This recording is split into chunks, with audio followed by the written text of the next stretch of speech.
Hi, everyone. I'm Clara, Chief Empowerment and Partnerships Officer at Marber Security.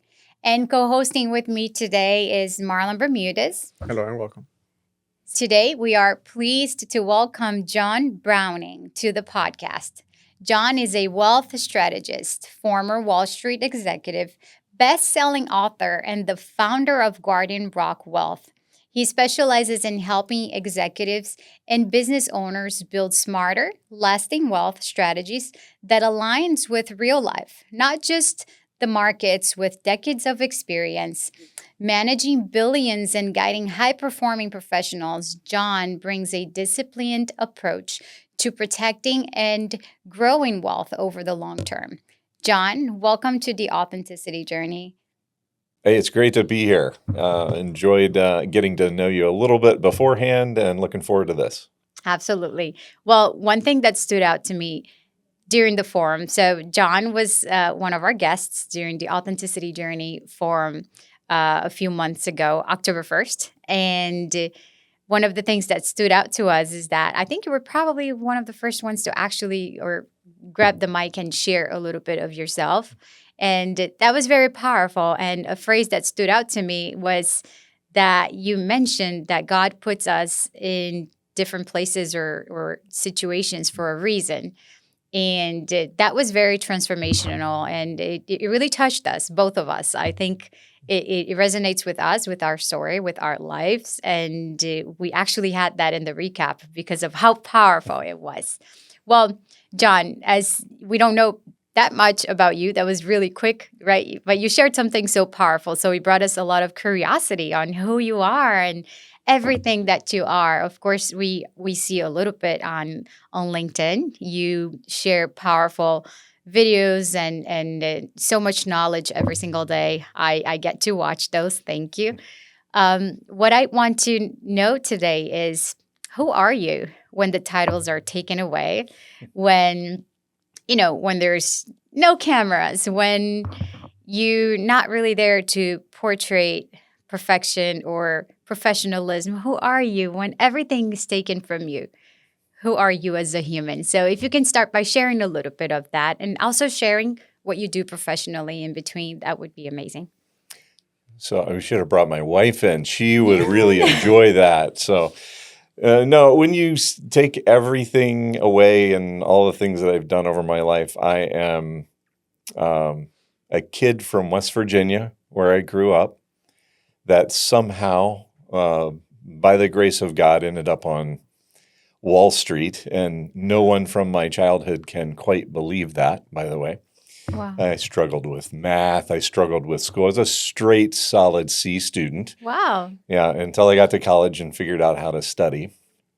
And really, when you take all that away, it's now, I'm a dad. I'm a husband. I'm a dad. I'm a grandpa, and that's what's most important to me. We've got, when the grandkids come over, that's my happy place. I can see that. So that's really what it is. And my kids, super important as well. They're all grown. They're all over.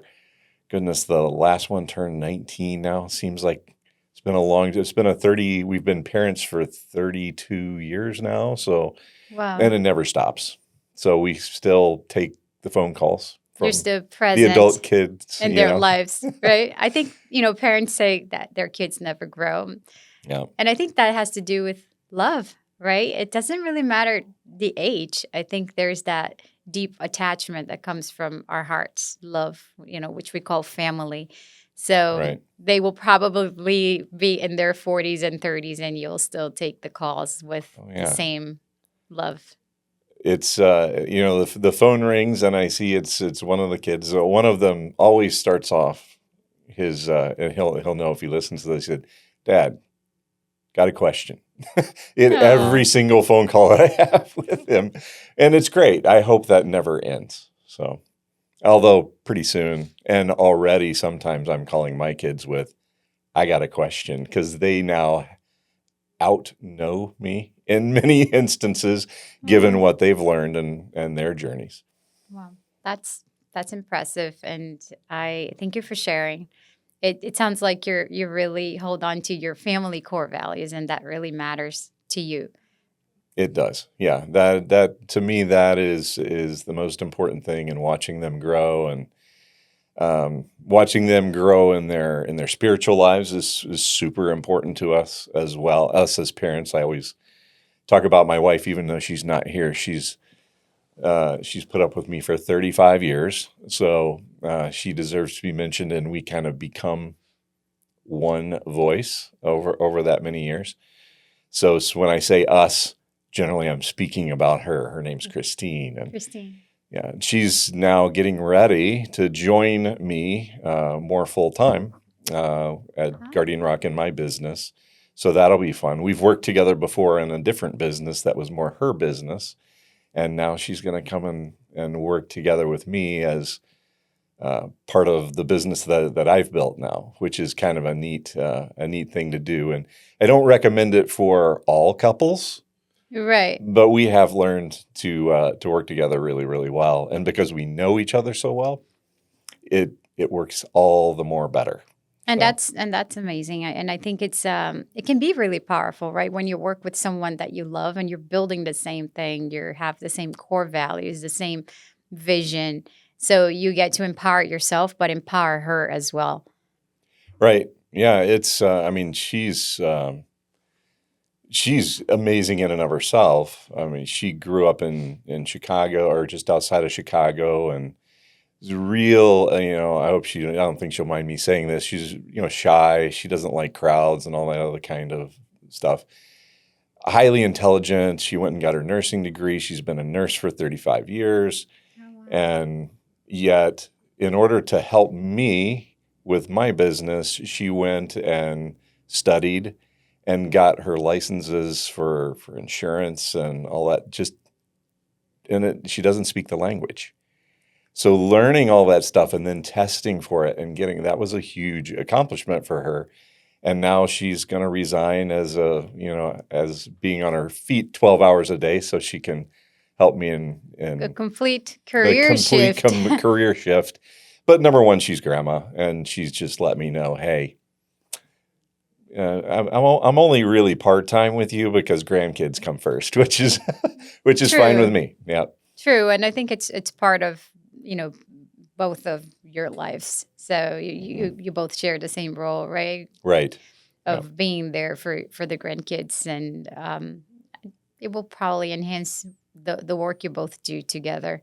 Right. It gives you more excitement, a It reason does. to actually continue, Right. Yeah, right? Do you exactly. feel that enhances your life in a way that, I know it makes me want to continue and keep going every single day? And They do keep me younger. Okay, sometimes you feel younger, and sometimes you feel like, oh, I have a harder time getting off the floor after playing with them. So it's a mix, but generally speaking, it sort of reminds me of when I was a kid, and getting to teach them some of the basics is a lot of fun. Watching them learn and seeing the light bulb come on, and seeing what they're good at. Clearly they develop these things that they're better at than other things, and it's just a lot of fun for somebody like me to watch happen. that sounds fun. Yeah. That Yeah. sounds fun, and I'm sure you do with love and passion, excitement, and I can see it. I know kids, they have this gentle, soft way of bringing light into our lives or into our days. I don't have kids, but my sister has 2 kids, and they are just the cutest thing. If you're, even when you're stressed or depleted of energy, they have this gentle way of, lifting you up and getting you filled with life pretty quick. It's just that that naive way they have of just touching our souls, I guess. Mm-hmm. Whatever's going on that we're worried about, that we saw on the news or happened in our day, they don't know. They don't care. But they care. They do care about how mom or dad or grandpa is feeling, and they can sense that. And that's kind of neat too, to watch that interaction. But it's kind of like it brings you back to what's really important. In life. You thought it was really important that somebody cut you off in traffic and you get all upset. Yeah. And then you come home and they're happy. They don't care. They're more concerned that they can't get their Matchbox cars to go together right, or their Legos to go together right, And aren't they smart and wise, right? I think if we shifted our brains into their same approach, even if it's just a little bit, life would feel easier and more productive and lighter. I think it's a lesson that they teach Mhm. us every single day. It's that, life is not in that state that we create. We get so overwhelmed and stressed over small things that are really, really small. It just doesn't really, it shouldn't impact our lives in the way it does on a daily basis, right? Just Mhm. small things. You have a discussion at work, or you know, something is just not right, or just anything can shift the course of your day and your mood and everything within you. But then you realize what really matters, the present, which is being present with feeling life with what you have right now, right? With what's given to you in this very moment. And I think kids, they are very present. They're not thinking, oh, this happened earlier in the day, or what's going to happen tomorrow? What am I doing with my future? And what are people thinking about me? I think they just they're just present. They're there. And if we are more present, imagine how much we can create just by being here and leaving everything behind. We may actually create a better future. What do you think? I think you've hit the nail on the head there for sure, because that's the other thing that I've learned, that kids go through these stages, right? They go through this stage where my grandkids are, because they're younger, 4 and under, and they kind of don't care, and then they go through this. They worry, like we still do as adults sometimes, about what is somebody going to think about me, or what am I going to do now, and how's that going to affect my future? Some people are out there like, I don't know how I'm going to pay rent next Yes. month. Some people are out there, they don't know, I can't afford, to buy something at the grocery store. Other people are like, oh no, I might not be able to get that certain model of Lamborghini. And they're very, uptight about that kind of stuff. And I was challenged recently, and I keep running this phrase through my head. I heard it at Journey Church, where we go to church each Sunday. And if it's not eternal, it doesn't matter. Wow. And if you just stop and think about that for a moment, what are you doing and what are you worried about that doesn't have eternal significance? And it really changes your perspective quite a bit. It really does. That's very Yeah. impactful. It Yeah. it just it just brought me into a state of thinking now and actually analyzing if it's not eternal, it really doesn't matter, Right. And you right? can take it too far, like everything, right? You can, oh, well, I don't think that was eternal. It's like what I do every day with, I work with money and wealth management. Well, that's not eternal, but does it matter? It can be used as a tool to do things that are eternal. True, true. So you do have to be careful not to take it too far, but it's a good base to always go back to, I think, and really ground yourself. And it gives you balance on what you do as well, because I see that you post and you talk a lot about, wealth management and lots of different things that embrace that. I think it balances the way you see money and the way you manage money or you work with your clients, Right. Yeah. right? I mean, when I sit with a client for the first time, or even the first few times, I'll answer questions because they come to me because they're concerned about wealth management. And that's what I did for 30 years on Wall Street, is I managed big, huge sums of money. And now I do it for what I call real people, people who don't have several hundred million or billions of dollars. So they ask me those questions, but really I always come back to, what does your best life look like? And they generally come up with some quick answer until I become the 2-year-old, going back to kids, And every 2 and 3-year-old out there asks the question, why, about 400 times, right? Why is the sky blue? Why Yes. is this? Why? So I become the 2-year-old, and I might even joke with them about that. But I ask the question, why? And then after they tell me, I ask the question, why again? And I do that 4 or 5 times. And about that 5th time, we get to the real why behind why they want to build this portfolio. What are they going to do with it? Because it really does you no good. My world over 30 plus years of working with money has shown me a lot of miserable, rich people. People who have a lot of money and maybe they buy toys with it. They buy the Right. Lamborghini or the G-Wagon or whatever it is. Right. And it's cool for a while, but it's not eternal and it doesn't matter. And deep down, we begin to realize that. And that's why I believe you see a lot of maybe the rich and famous that are not happy. They're miserable Unfulfilled. rich people because they never took the time to, well, what am I using my money for? The money is a piece of paper. It's numbers on a screen in your bank account or your brokerage account. What it really is a tool. And how Okay. you use that tool makes all the difference. And so that's how we've built Guardian Rock around that. And we spend much more time talking with our clients about why they're doing it, why they're building that. And then we get into all the different ways that I got to learn about on Wall Street for years and years that you can, all the different tools that you can use in order to use your money to make it work the way you want it to.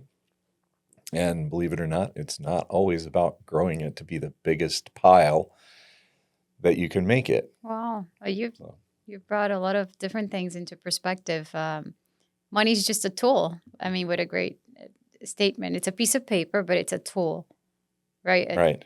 So when you mention a tool, are you bringing it? It's a way of building something deeper, more meaningful, or creating the life you want Right. in a deeper way. As you mentioned, how there's a lot of people who are very wealthy, but very miserable within them because they were probably investing their money and bringing that tool, that money energy into the wrong places.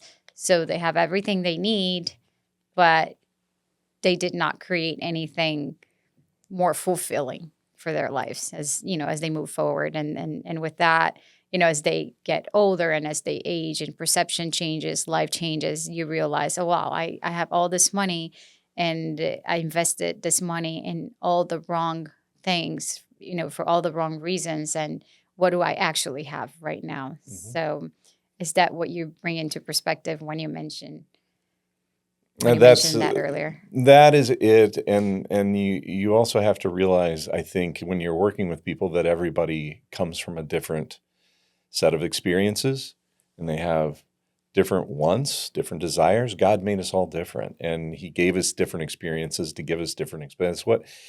It's what makes us unique and what makes life fun, right? Is we're different. And you see a lot of different people. I have one client who has, roughly $4 million, right? And I can't get him to spend it. He wants to well, I don't know if I have enough money for that. I'm like, you have plenty of money. He's in his Doesn't late realize. 70s, right? And I keep trying to get him to spend it. I have other people who, maybe they started to plan a little bit late and they would like to do certain things and they're unable to do it because they didn't do the planning quite in enough time. But it's never too late to get started and put yourself in a better position. And I have other people who want to build a legacy. They don't want the money for themselves. They want the money maybe for their kids or maybe for the charity that they support. And there's frankly, different ways you manage the money for that Right. than you would if it's, money to live on versus something else. So that part of it is really important to get to the root cause of the desire that God has put in your heart as to what He wants you to do with your resources. And if you're faithful to what God has put into your heart and you're faithful to that, it's amazing. I've seen it firsthand how God will bless you and your overall life. It's not to preach a sermon here, but it's the only thing. Oh, you're welcome to. We have a lot of faith, and as you mentioned that about finances, money, wealth, and then bringing God into it. That's very interesting because it's actually a funny story. Usually when we pray, like Marlon and I, we pray together. And, I always say, God, you're welcome in our home. You're welcome in our lives. You're welcome in our car. I like saying that. So repeating all of that. So one day he said, you're welcome in our finances as well. So he had this sense of guilt because you can talk about that. It's just okay. But this, in our finances, but, it's actually a beautiful thing. Because we should welcome God, as you mentioned, working with your clients, we should welcome God into our lives, into our finances, into everything we do. It's not that you're suddenly making, God materialistic, but it's the money is the tool that also helps us manage our lives in this world, right? In this physical body, in this physical world that we were giving the opportunity to be in right now.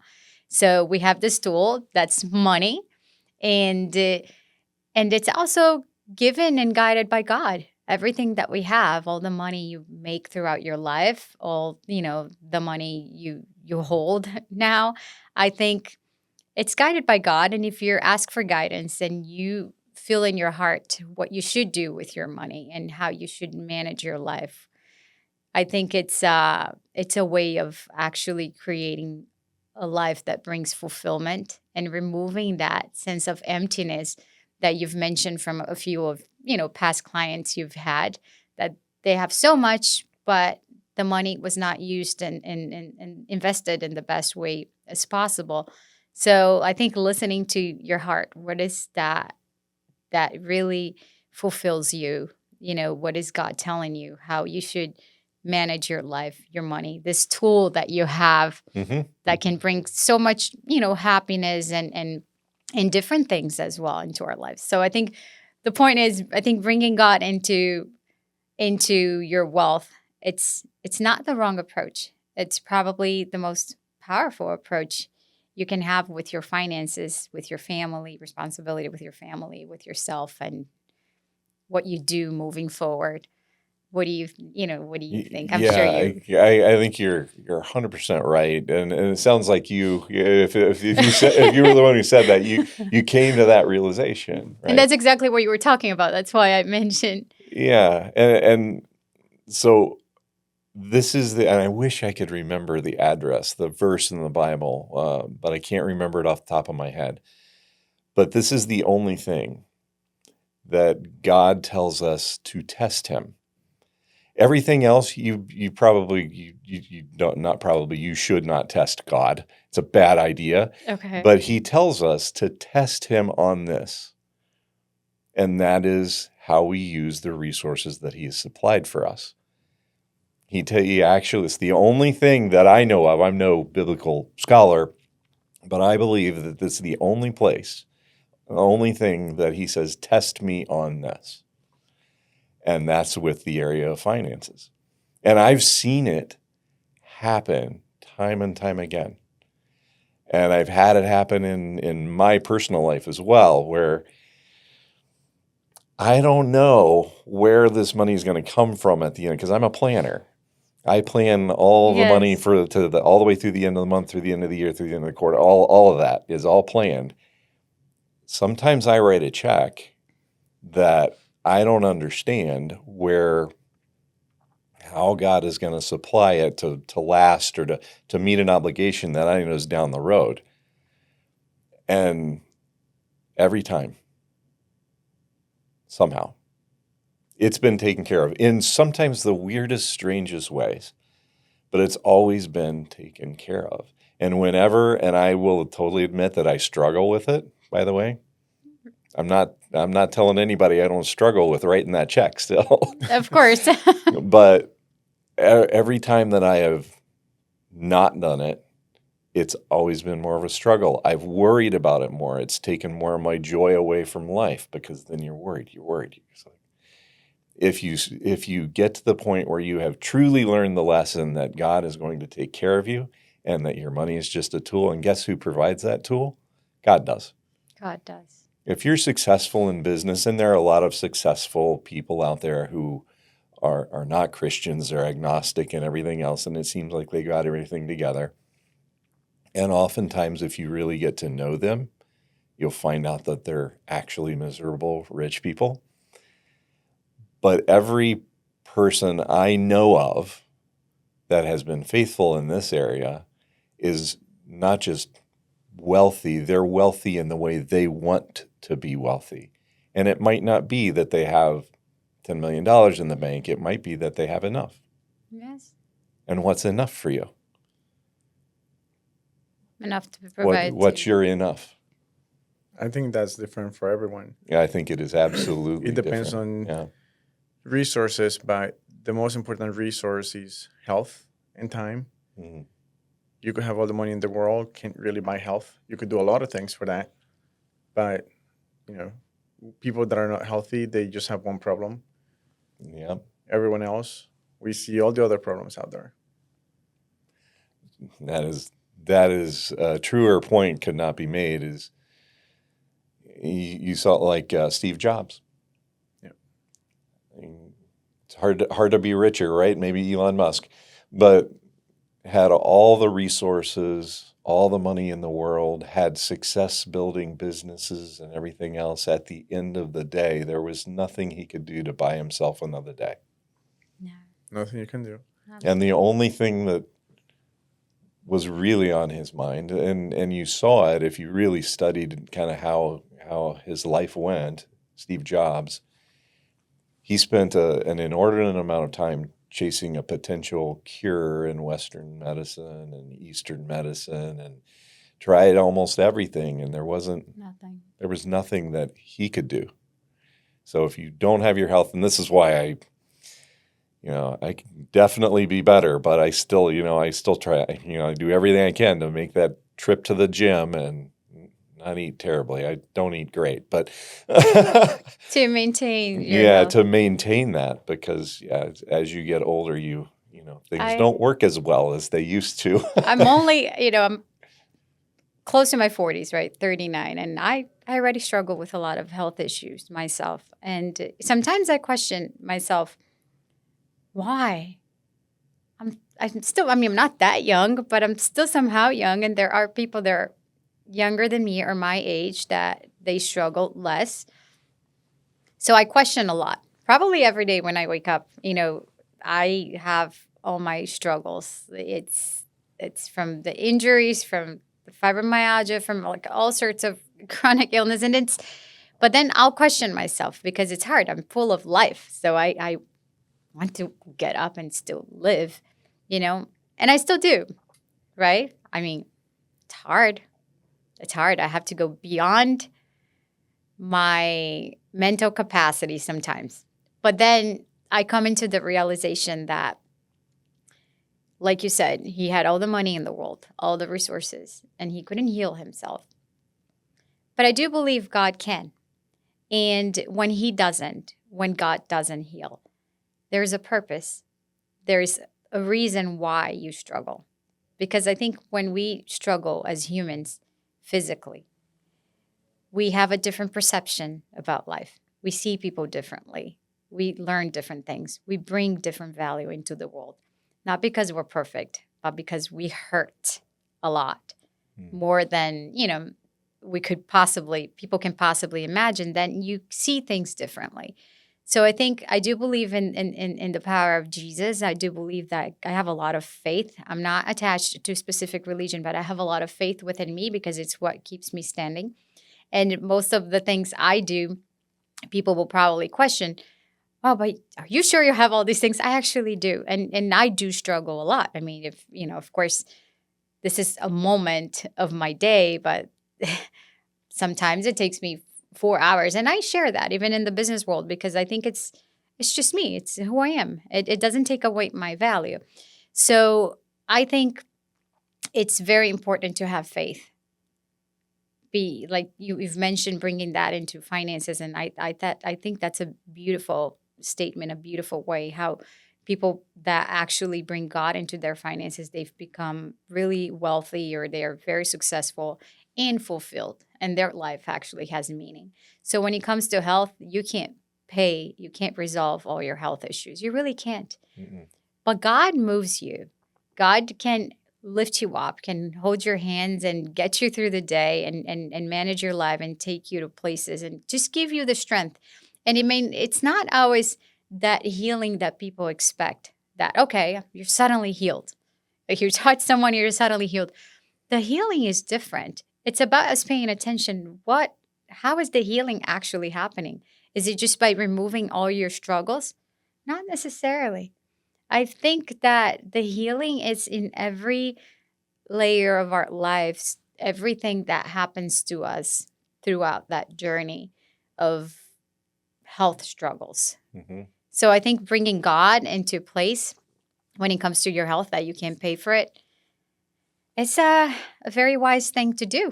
And I believe it. And that's how I stand every single day. Without God, I don't think I could do half of what I do. And it's an everyday journey of seeking God and seeking the source of your strength. So I think that's what's probably missing in the world, especially when it comes to wealth. I think money for a lot of people takes away their ability to understand that nothing is eternal, that all of that is materialistic, and it takes away their ability to understand what truly, truly matters in this life. Mm-hmm. So it's good to have a balance, but I would say faith always comes first. Yeah, and I think, by the way, there's a really great book out there by a good friend of mine, Dr. James Rinke, called Transformed Pain. And I have to get you the book because it really goes into, it's kind of a why do bad things happen to good people, and which is something that I think a lot of people struggle with. And at the end of the day, this goes back to kind of what I said at the forum back in October, is that if you look at some of the great men and women that made it into the Bible, like they're important. If you made it into the Bible, you're pretty important, right? And you look at some of these great men of faith, like you can almost name any of the famous people in the Bible. Right. They didn't start out by being King David. David went through a whole lot of not fun stuff. Joshua went through a whole lot. I mean, years and years and years, decades of not fun stuff. We're all put in places and have experiences for a reason, and it shapes who we are and who we're to become and what God's purpose is for our lives. I'm thinking Moses. Goodness, there's another great one. I could just keep going on and on of the examples. Please do. I mean, I Yeah. think it's those are beautiful statements and just a beautiful way of looking at life and Yeah. looking at our struggles, and it can help a lot of people.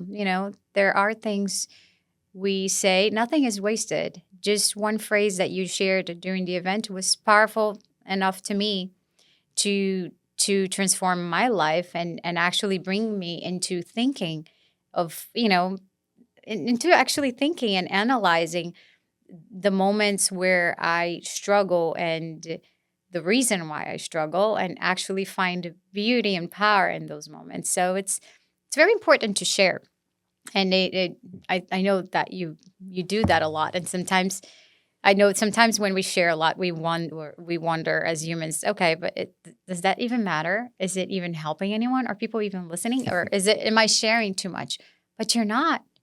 It's a lot of times it's like God using you to say things that are impactful, that do make a difference. People sometimes won't tell you that it's making a difference, but it is. That's I hope that's the case. I pray that is the case with whenever I speak. The number one prayer that I have each morning is, please give me wisdom in all that I do and all that I say.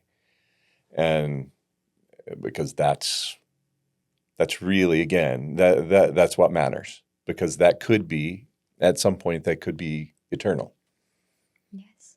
And John, talking about wisdom, as you've navigated life, all the good things, challenges, and everything in between, what would be the biggest lesson that you could share with the next generation? Oh, wow, that's a big question. Yeah. I think it's, and this is hard for people who are younger to hear, because we all want things now. We want it now, and we want it better, right? And as having gone through, like, I'm old, so I remember before the internet. I remember before microwaves and all that. I remember when the first microwave was like, oh, this is neat. And the more society rewards the now, because we do want now, and we can get a lot of things now, the things that matter often take time. And the more you can recognize that experience and experiences matter, and learn from everything that you see other people maybe going through, or learn from others. It's easier, number one, but also learn from things that happen to you, and don't dismiss them. Don't forget the history, because that's how we learn for the future. I think that would be the most important thing, is just to be observant and learn from everything around you, and ask the question. I think it's absolutely okay and healthy to ask the question of yourself, of God, why is this happening to me? And expect an answer. Now, I've never experienced an audible answer from God, but I have found answers in other ways. And if you're open to experiencing that, you'll learn so much more. So just be open and be patient.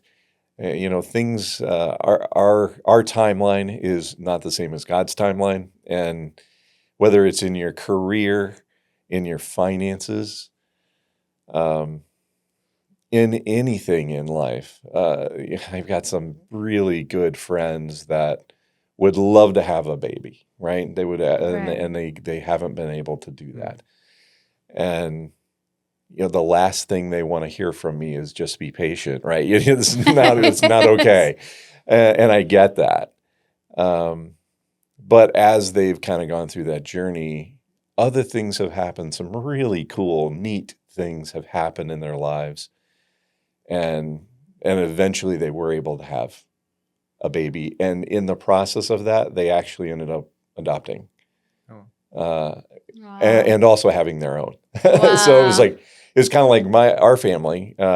We had 3 kids, and we decided, wow, this is a lot of work. This is really hard. We're good at 3. And then my wife is a nurse, as I mentioned. And after a while, we were like, well, you know what? One of the big problems with foster care is that foster parents oftentimes will get into foster care because they would like to adopt. And then it becomes kind of a heartbreaking process, because oftentimes in the foster care system, you don't end up adopting, and you get very attached to the child, and it just rips your heart out, for lack of a better term. So suddenly, as I mentioned, I have 6 kids. So even though we had something permanently done about that, we ended up with 6 kids because we said, well, we'd be great at doing the foster care thing, and we'll do special needs Oh, kids wow. because my wife could deal with the medical issues from like the drug babies and all that. And suddenly there were 2 and then another one, and we put a wall down the middle of our living room so that they could each have a room. It was, our What lives a have been beautiful kind of crazy story. like that. But that's, you don't necessarily see things coming, but they happen over time.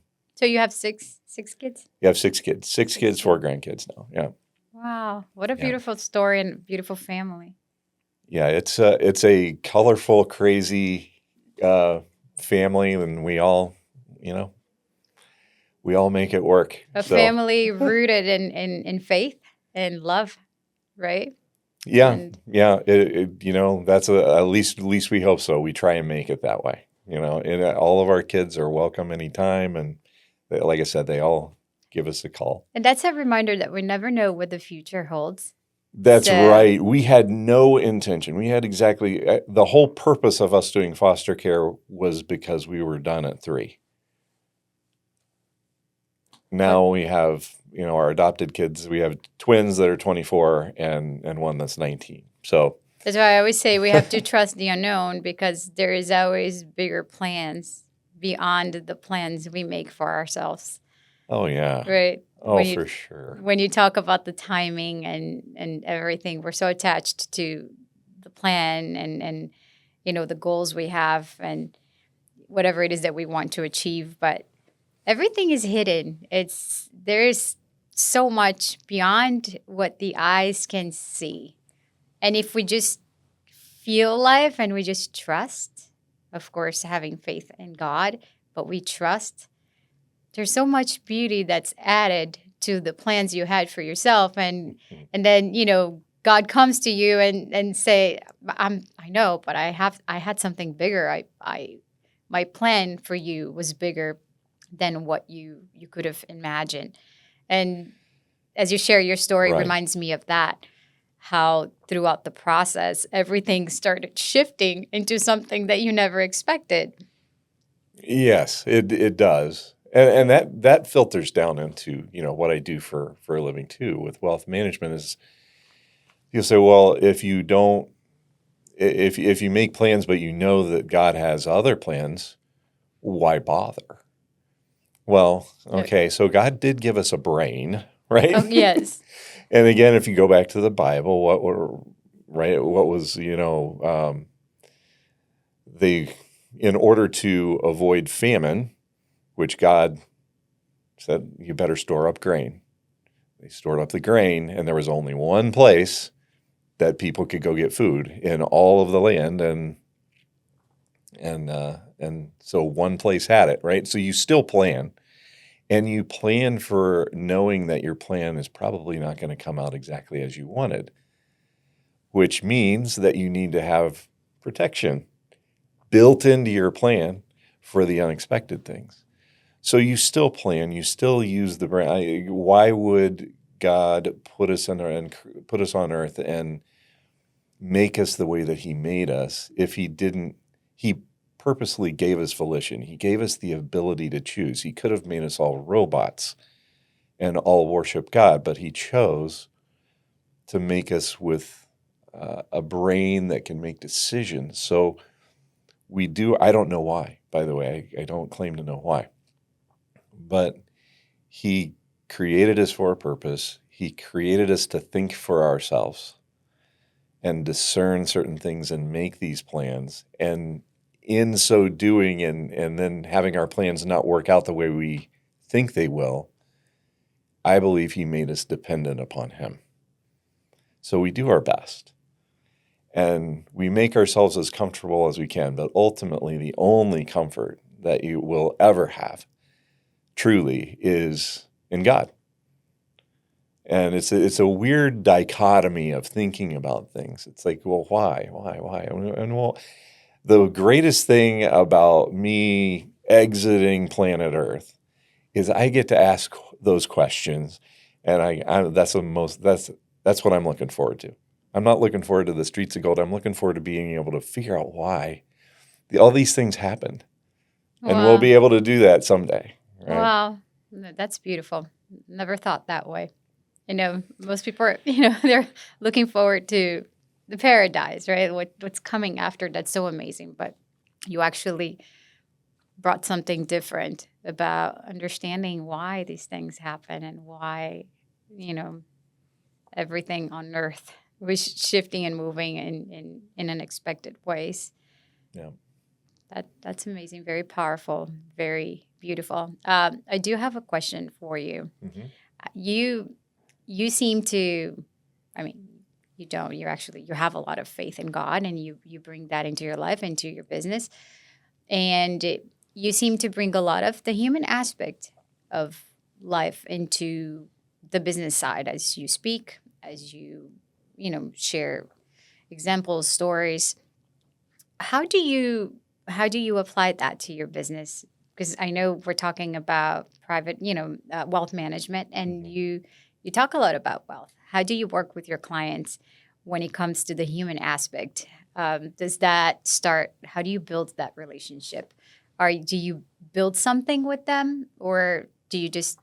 I'm sure you don't, but do you just move straight forward into the money talk, or do you actually work on building a relationship and getting to know your clients in a human level so that you can better assist them and help them and guide them throughout their Yeah, financial journey? 100%, because that's the whole reason for it, right? The whole reason is to build their life.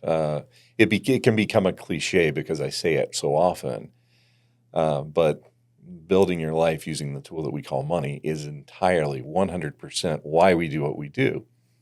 And it comes out of my own experience in that when I was on Wall Street, I would spend an inordinate amount of time, lest anybody think that I'm perfect, I would spend an inordinate amount of time at my job. This is kind of how Wall Street works, especially if you want to rise up in the ranks. And this story is actually in the book too, because it's why I wrote the book. After 9/11 happened, some people listening to this podcast don't remember that. They've read it in their history books, which is just so weird to me because I guess I really am old. But I lived through that. I was in Chicago at the time, but I was in the executive roles at Morgan Stanley. So if you're in Chicago and this happens in New York, guess what? You're on the team trying to put things back together. Right. And it was a year later. The year afterwards was a bit of a blur, but a year later, I was doing one of those typical Wall Street days where you travel into New York. You're uptown, you're downtown, you're across the river in New Jersey, and you got up at 5 a.m. and it's 11 or 12 o'clock at night, and you're in the Wall Street uniform, the suit and the tie, and it was July at the time, so almost a year later. And I always stayed at the same hotel, the Millennium Hilton, because it was the one thing that was the constant in my life. And they knew my name when I walked in the door, which is kind of nice. But it was right across from the trade centers. And a year later, they were still clearing rubble away.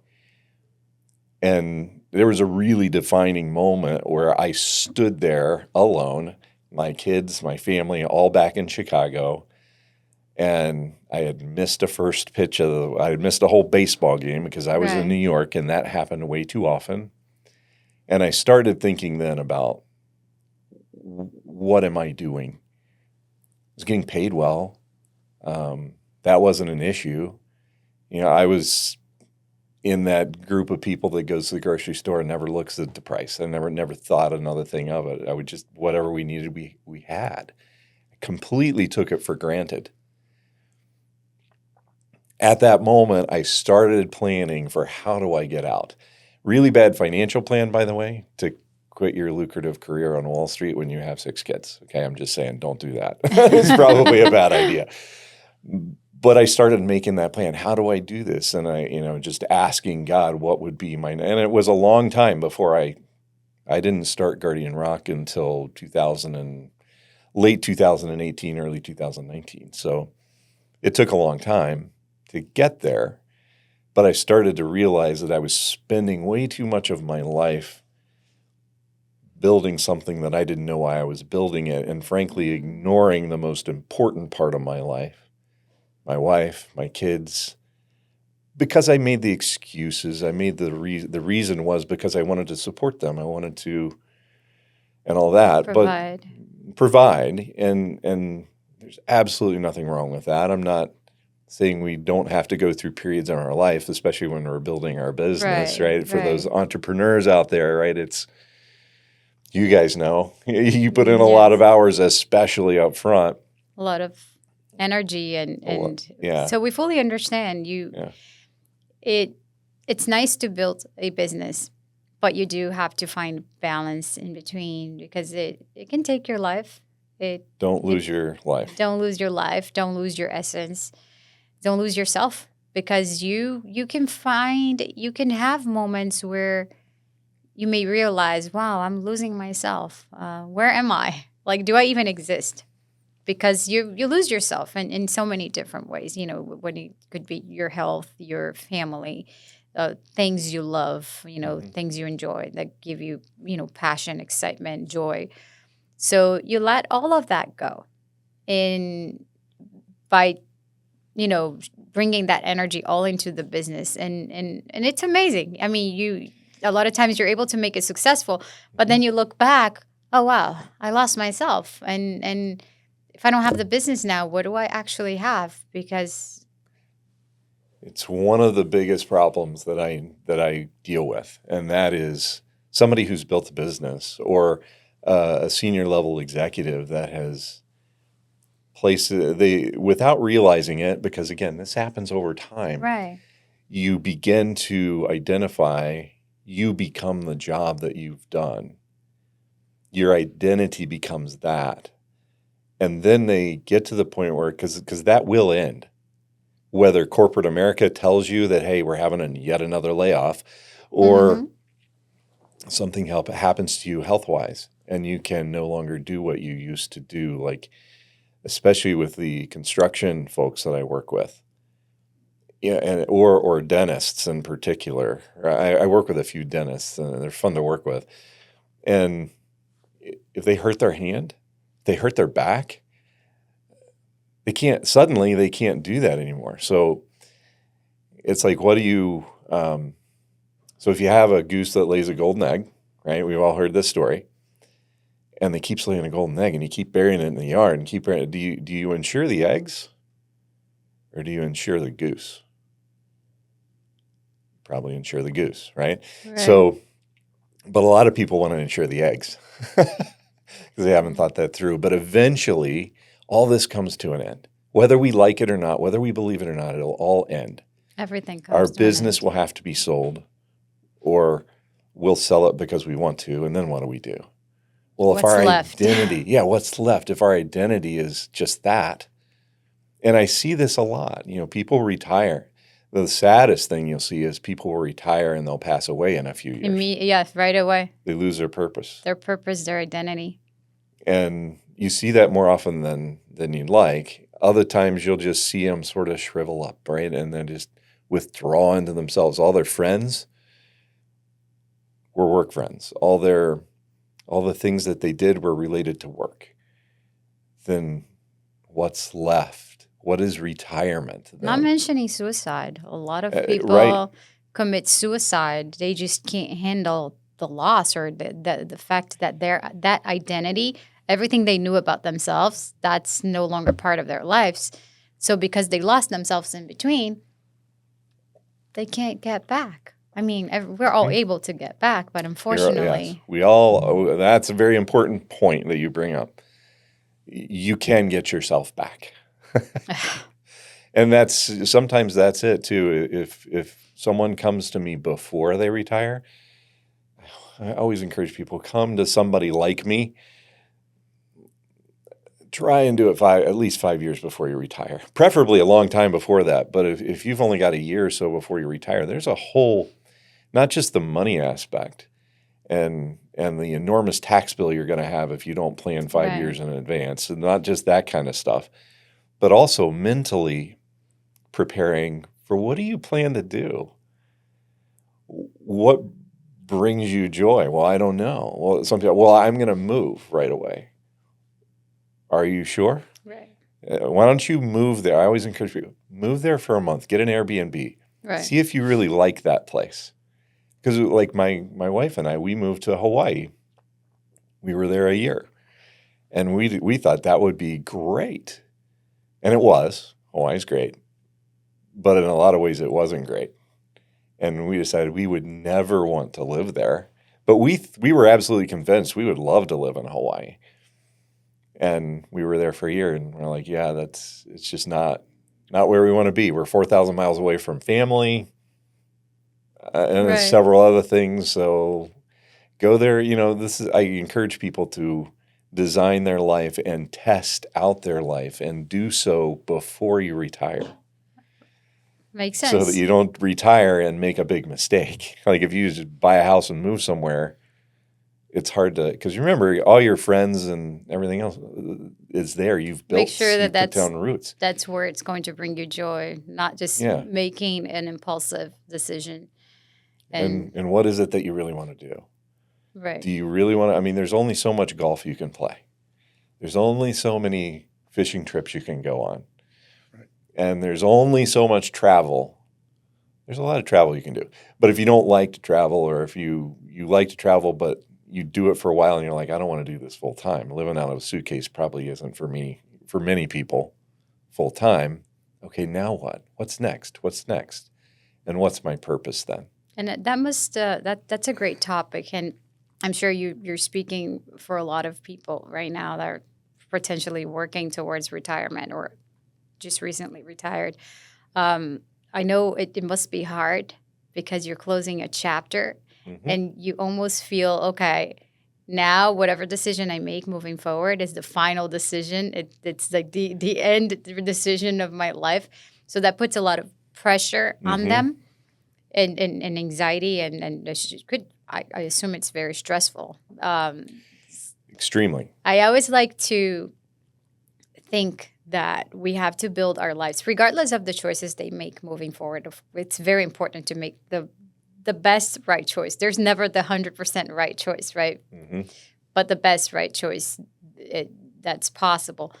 But it's good to build our lives around our own selves, like deep inside, because the external factors are constantly shifting and changing, right? Sometimes you may plan, okay, I'm living in the city, my family's here, everyone is here, I have this, whatever it is that brings you some level of comfort and joy in that city. But things shift. A lot of times people are just moving away by their own choice and they're living their lives, and you're counting on that, on that perfect life, but things are just changing externally and you can't control that even though you made that decision. So it's always important to remind ourselves of that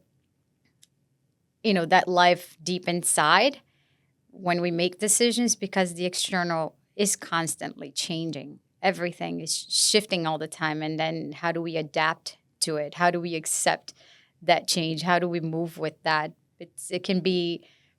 It's pretty hard. I mean, it happens at any age, either it's retirement or at a younger age, or it's kind of when we talk about our bodies and our health, it's just things you used to be able to do and now you're no longer able to. And it's how do you actually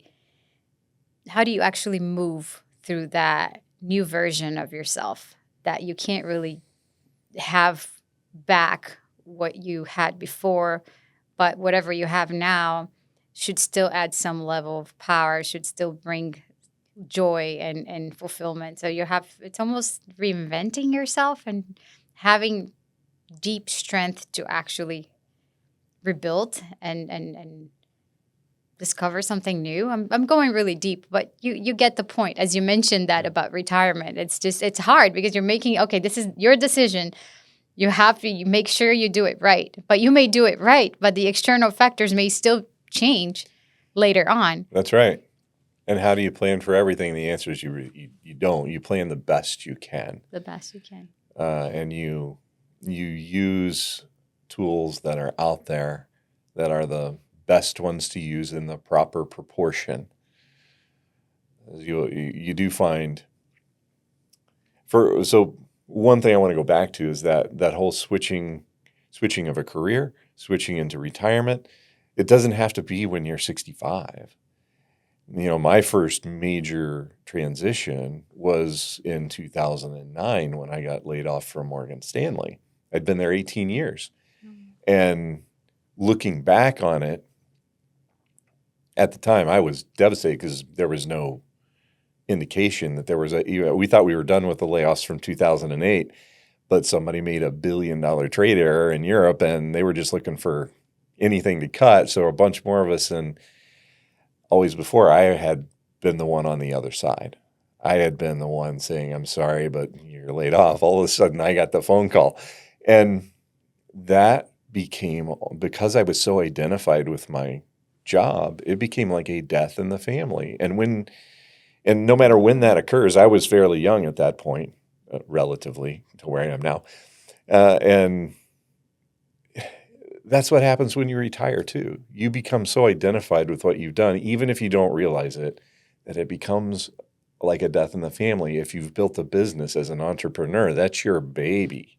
Yeah. You guys It's know, hard. right? Yes, we know. It's hard. Yes. It's hard. Something happens to your baby and you're just like, oh, and then you're not going to sell your baby, right? Yeah, you probably will. Hopefully you will, right? Yes. At some point.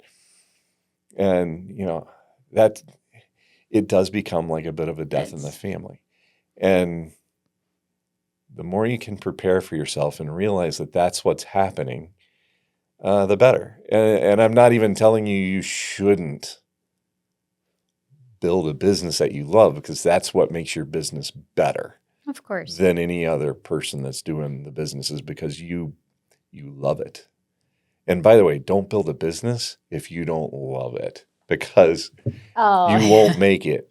Well, you have to learn, you have to love what the business delivers. Mm-hmm. You have to love running the business, and you have to love interacting with the people that you're serving too. Right. The challenge is that a lot of people, they just love what the business delivers, and they go and try to build a business around that. But there is a lot of background stuff that needs to happen. So then that runs into a little bit of a challenge. I've seen a lot of the first big transition that I would call it is when we transition from college into a job.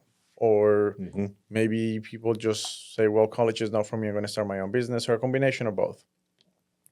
But that big transition from becoming a young adult, now fully official, responsible for your finances, for your future, for your health. I've seen a lot of people that are, and we've all had probably this challenge at one point or another, trying to find meaning, purpose, and direction. What would be your advice for someone who's just getting into college or getting out of college, going through that transition, in finding meaning in life, purpose, and direction, where potentially they just graduated and they have all these career options, but where do they go from there? What would be your advice? Yeah, some of my kids are not that far away from making that transition. So I think number one is really do. And if you don't know God, I hope you will at some point. But seek God and seek wisdom. Number one, that will make all the difference. But don't manage your own expectations. Don't expect your first try, your first experience to be perfect. There is no perfect job. There is no perfect idea. Those are maybe the occasional unicorns, that just get their job and they go there forever. That doesn't exist though anymore like it used to for my dad. He got his job when he was right out of high school and was in that job or in that company for 35 years, got a gold watch and a pension. That doesn't exist in very many places anymore. So the patience factor is number one. Seek God, the patience factor, and go ahead and each position that you take, each try that you make at business, understand that you're learning. You know a lot you just graduated from college or high school or whatever. You know a lot. You know what your passions are. Find ways to learn and learn from other people. The most expensive things that I've learned are things that I've learned because I didn't learn from others. And I chose to try it on my own without learning from others. Ask the question. Even if you think you know the answer to it, go ahead and ask somebody who's maybe they're old, yeah, but find somebody who's willing to teach you, especially in the trades. I absolutely love working with people in the trades because they tend to get it. Like they're very good at what they do and they know how they learned it. And you have to go through this apprenticeship. And I think one of the biggest mistakes of people coming out of college or high school that have these great ideas, and now you can have a great idea and you can get some even better ideas using AI, and you can create things using AI now that seem very unique and cool and awesome. But without the experience, can crash and burn so easily and so quickly if you don't, I guess, respect your elders. Maybe it's because I am an elder now, but there are people older than me that I learn from all the time. And frankly, now, as I mentioned before, I'm actually learning stuff from younger people because they've learned and had experiences, that are That you much different. didn't. I didn't. Because I the didn't. world is different, right? Yes. Yeah. So be humble. Right. And listen. And it's okay if you disagree with somebody. This is another thing that's really been lost. It seems like if you spend too much time watching the TV or social media, is this idea that you can have two different opposing points of view and still be very nice people. Yes. And still have very great hearts. It turns into a war zone. Right. Anything, if you make a point that someone doesn't agree, turns into a war zone. It's almost whatever point you make, that's the valid point. That's it. You're not even open to listening to others, perspective and ideas and knowledge or wisdom, which is, You miss out. you miss out. You're going to miss out on knowledge and experience of somebody who disagrees with you, but may have great knowledge and experience. And they might be a fantastic person. Just because they're whatever, political viewpoint it is, doesn't mean they're a bad person. I like, of course, there are things in life that I have my own opinion, depending on my experience or what I've lived, that's what I believe in. But I'm always very open into listening to others. And I feel that every time I do, I actually learn from them. And you learn that there is a different human right next to you with a different experience. There's someone that lived something that you didn't. Because we're humans, we're all the same physically. We all have a heart and there's blood and pulsing through our veins. We're all experiencing similar lives in terms of the physical level, but the path is different.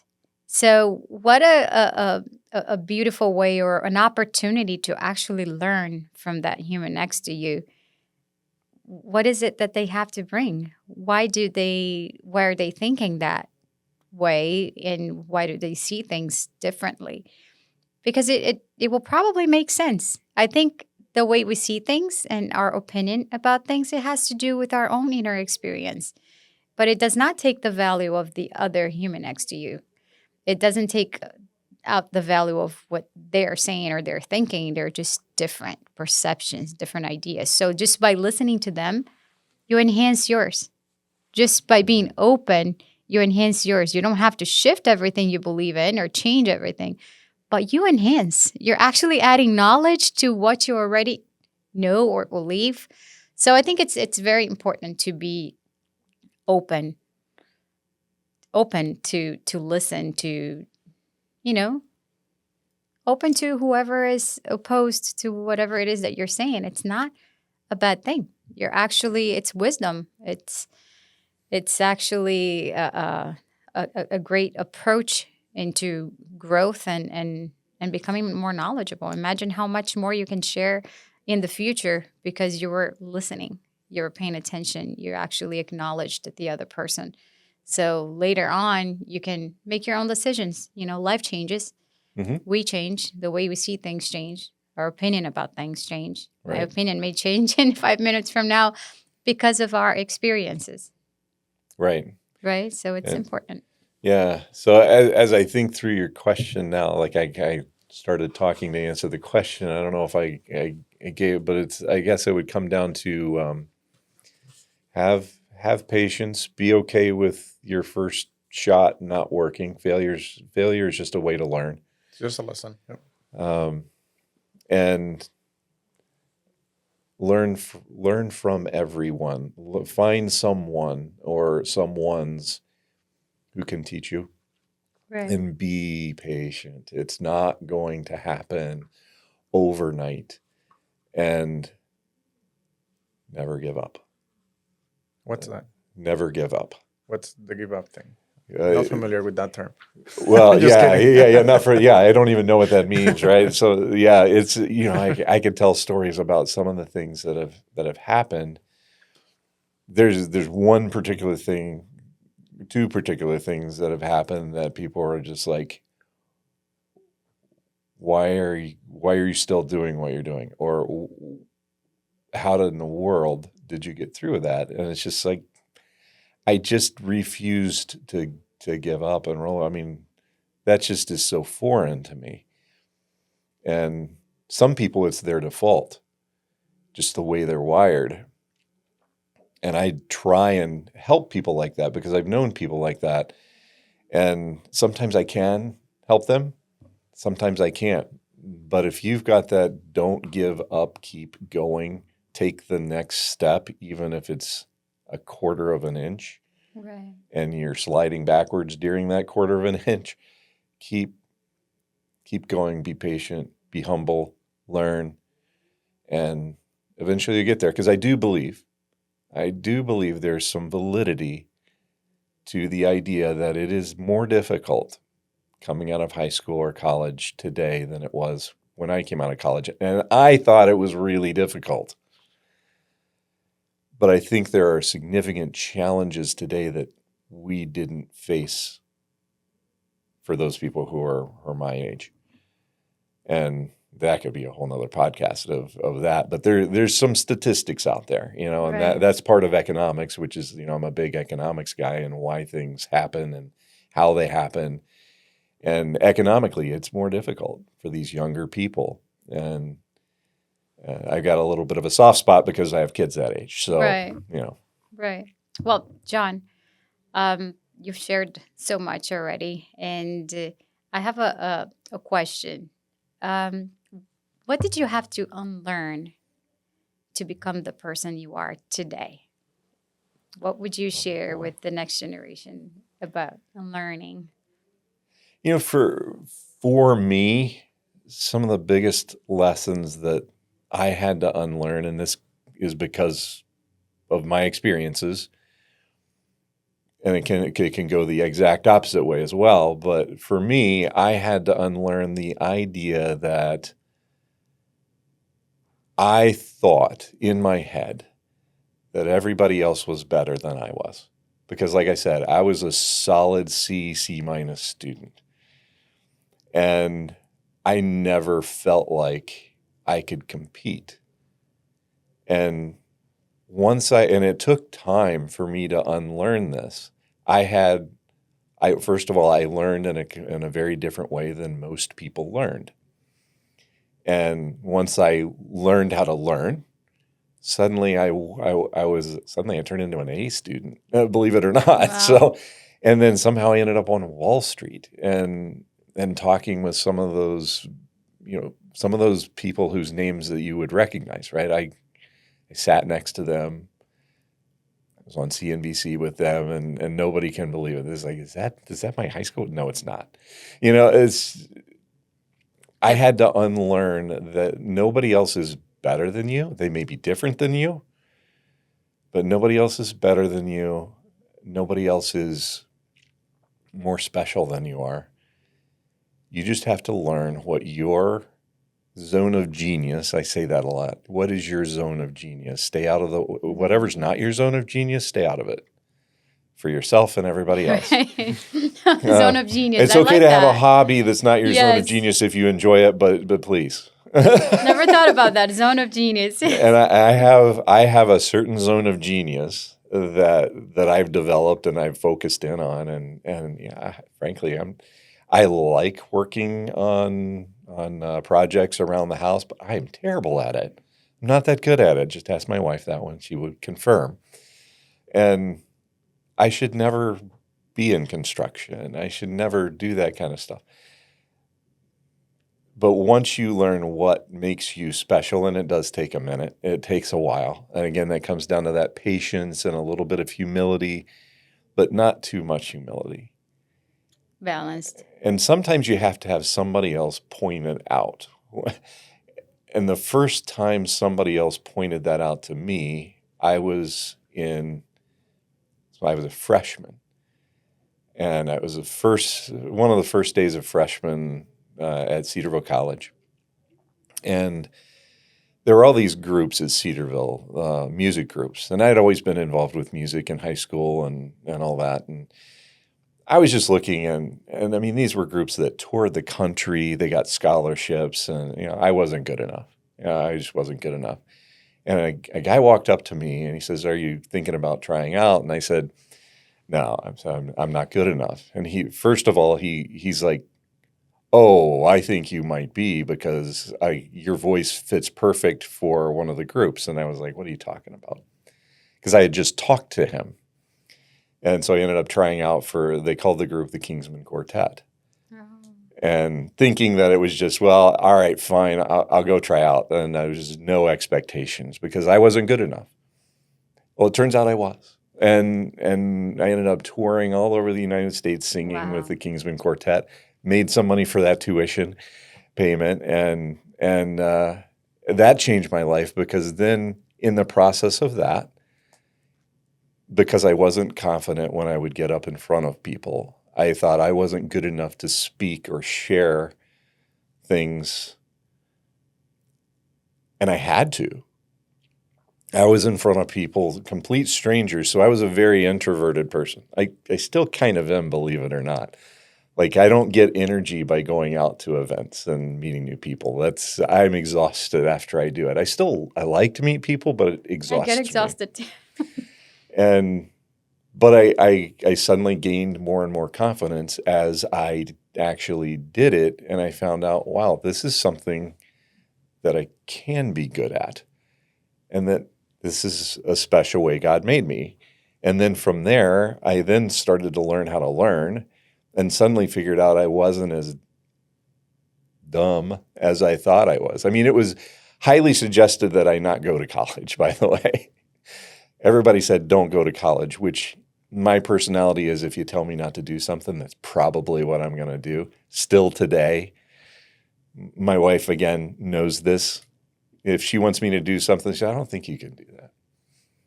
And I even know what she's doing, and I still just do it. She just knows how to get me to do something. We all have a little bit of that. It's okay. Yeah. You're not, but what it means is that you've learned to really believe in yourself, to give value to your values. How do you say the zone of genius? The zone of genius. What's your zone of genius? So you started feeding your zone of genius. You discovered what it was, and you kept feeding, and you kept growing and empowering yourself, and that's how you became so successful, and you were able to do things that you never expected. And to this day, if, like you said, if your wife is telling you, well, I don't think you should do that, then okay, I think I can. Yeah. So that's the beauty of believing in ourselves. So what a great wisdom to actually share with the... That's actually my favorite quote. Believe in yourself and you'll be unstoppable. For over 10 years at this point. Yeah. My favorite quote. Yeah, that's very important. Yeah. I've had moments where I didn't believe in myself enough either. And, you know, but then there were other moments that I did, and there are moments that I still don't, and then I do again. I think it's, we all have a little bit of a fear, I think. It's that fear that holds us back. We don't think too much of ourselves, and we shouldn't, but we should still believe in ourselves and know that we can. Well, as we're coming close to the end, I know this is your book, Build a Life. Hmm. I quickly saw a phrase that says a true wealthy person does not trade time for money. Hmm. So as we quickly close, how do you see that? A true wealthy person does not trade time for money. What's your I think vision on that? recognize something you said earlier, right? Is that uh, health and time, your most important resources. It's not money. Um, if you're building a life of purpose, the money doesn't matter. It will either come or it will be enough. And how do you do that? I mean, if you step into my, what I do for a living, it's most people think that it's like, well, how can I make the most money through investing and in the markets as I possibly can? It's really not about that. And you don't realize that until you get a little bit older. It's really about how do you use the various tools that are out there with your money to create a layer of protection, to create cash flow so that your money is working for you. Because the greatest fear of some people is that I'll lose it because they've placed too much value on their money. And in that fear, they actually do lose it. The thing that you're holding tightest onto is what you tend to lose. And they do, because they put it into very safe instruments that don't make them more money than inflation. Right. Or they do, and they think it's, well, if it's earning 4%, then that's above the 3% average inflation. Well, not after you pay taxes on it. And they forget about taxes. Right. There's a lot of little things that I'm always thinking about because that's my zone of genius. And that's why you mentioned here a guide to your financial future and based on your core values, based on your personal values. Right. That's Because right. personal values are key, number one, Exactly. into using the tool you talk about. If you use your money and you plan for it, and if you take advice, and good advice from somebody who's been there, done that, and you set it up so that your money serves you, you're not serving your money, then your time and your health become something that you use your money to enhance. Right. Maybe you pay for that personal trainer, or maybe you pay for that dietitian that can make your food good for you and taste good for you, which is a whole thing that I still haven't quite figured out. But maybe that's what you use your money for. But if it's not serving you, you're always going to be worried about your money, and you're going to have it misplaced. You're going to have your value set, your priorities misplaced. Right. But if you're designing the plan for your money in a way that it serves the two most important things, your health and your time, that's the big switch that unfortunately, I think it is most people don't make. I don't know if that made sense or not. It does. It Okay. does. Absolutely. You have me here, questioning, rethinking, and changing my approach and the way I see money. And I think you've brought a lot of great points when it comes to that. And I love how you call money a tool. It's money is a tool. It's a piece of paper, but a tool on how to lead your life and guide your journey properly, your future. So I think it's a very soft, empowering way of seeing money.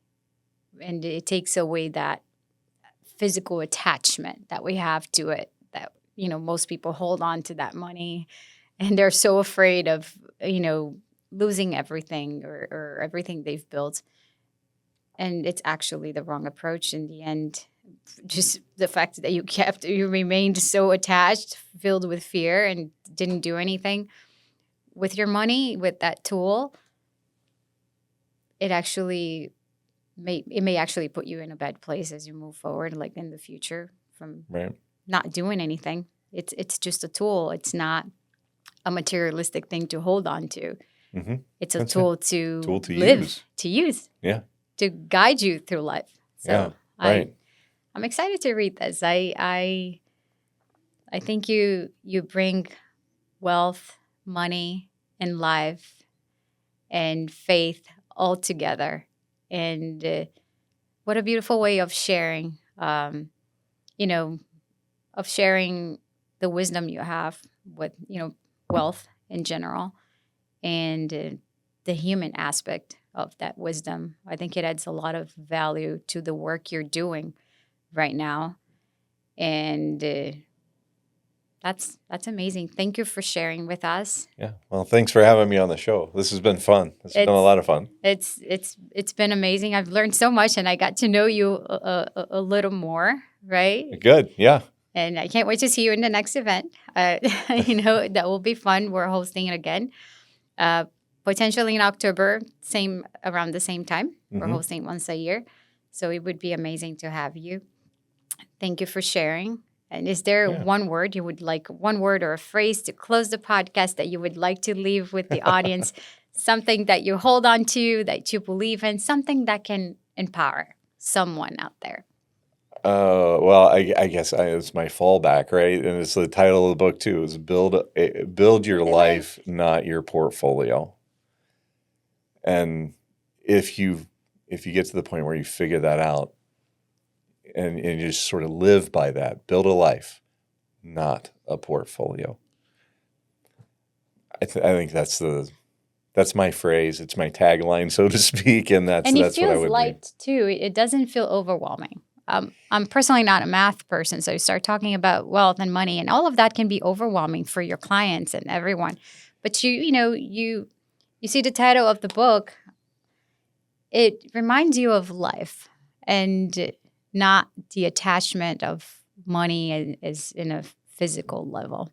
Yeah. So right from the beginning, you start changing your perception about money. That's the key. That really is the key. Is change your perception of what money is, and it's just a tool.